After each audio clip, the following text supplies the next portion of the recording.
Það var niðdimm nótt á Íslandi.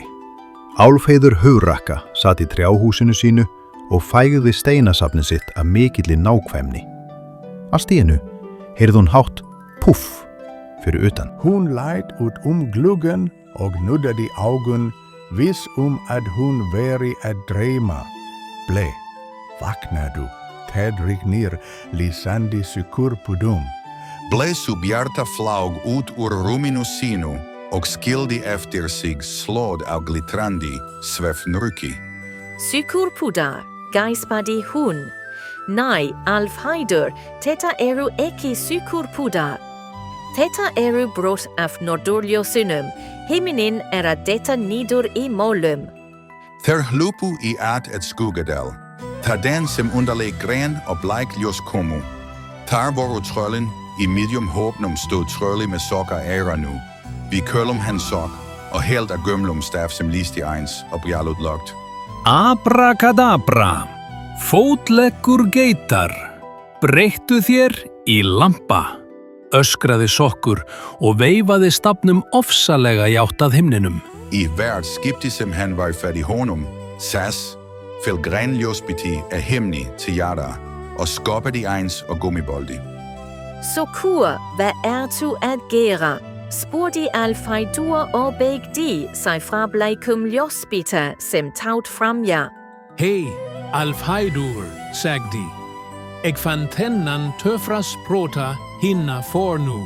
Í rán var þetta frosin, græn, með lýsandi mosa. Við vildum ná norðurljósunum niður til að setja þá í krukkur og nota sem nattlampar. Við erum nefnilega svåhrad við mörkrið. En þú að brjóta þá, skrækti Blair. Ef þú heldur þessu áfram verður Ísland ljóslaust á himn. Galdrar tröllanna voru kláfalegir og klistradir. Ljósbitarnir festust í hari tröllanna og nú lystu þá í mörkrinu eins og ljósaperur af fótum. Hjálp, öskraði eitt tröllið. Rassin á mér lýsir í neongrænu. Álfheiður vissi hvað skyldi gera. Hún lagði höndina á mjög gamlan, svartan klætt. Amma Stein, vaknaðu, hvíslaði Álfheiður. Við þurfum töfra jarðarinnar. Steinin dundi undir fótum þeirra. Hver vogar sér að vekja mig? Nú, það þú? Allt í lagi, haldið ykkur fast. Álfheiður kallaði, Blei, notaðu töfrarykið þitt til að losa ljósin að tröllunum.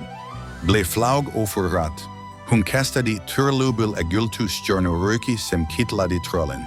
Atsjú, hnerruðu tröllin. Með hverjum hnerra losnuðu ljósin af likumum þeirra og sviffu í loftinu. Þá beitti amma steinn töfrum sínum.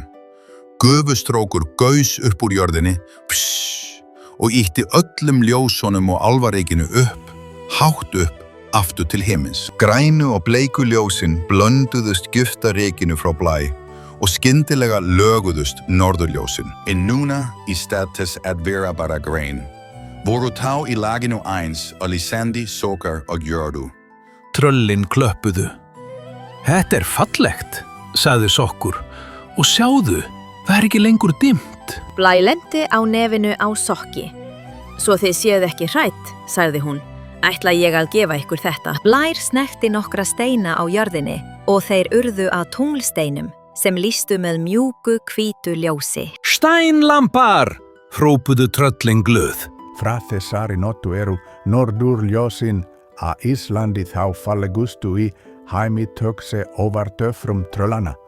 Og ef þú sérð einhvern tímagrænt ljós í laginu eins og Sokkur á himninum, þá veistu hver hefur verið að leika sér með galdra aftur. En deal.